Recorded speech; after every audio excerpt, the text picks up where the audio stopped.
நம்முடைய கழக தலைவர் தலைமையிலான இந்த ஆரணி கழக நிர்வாகிகளும் பொதுமக்களும் இன்னைக்கு ஓரணியில நாம நிக்கிறோம்.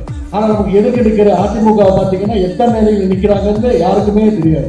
அத்தனை அணியா பிரிஞ்சு நிக்கிறாங்க. முன்னாடி பல்வேறு அணிகளா அவங்க பிரிஞ்சு நின்னாலும் அவங்களுக்குள்ள அந்த கட்சியை யாரு கைப்பற்ற போறாங்கன்ற போட்டியில தான் அத்தனை அணிகளா பிரிஞ்சு நிக்கிறாங்க.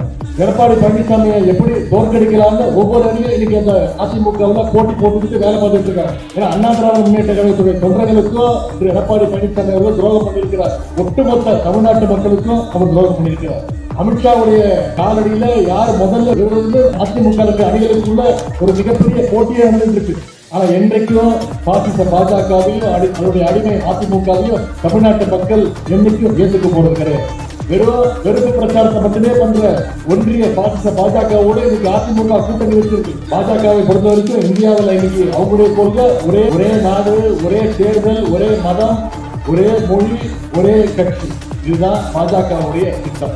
அப்பேற்பட்ட ஒன்றிய பாஜக அரசை எடுத்திருக்கக்கூடிய கேள்வி கேட்கக்கூடிய ஒரே தலைவராக நம்முடைய தலைவரும் ஒரே இயக்கமாக நம்முடைய திராவிட முன்னேற்ற கழகம் இன்னைக்கு காலத்துல ரொம்ப தைரியமா நாம எடுத்து இருக்கிறோம்.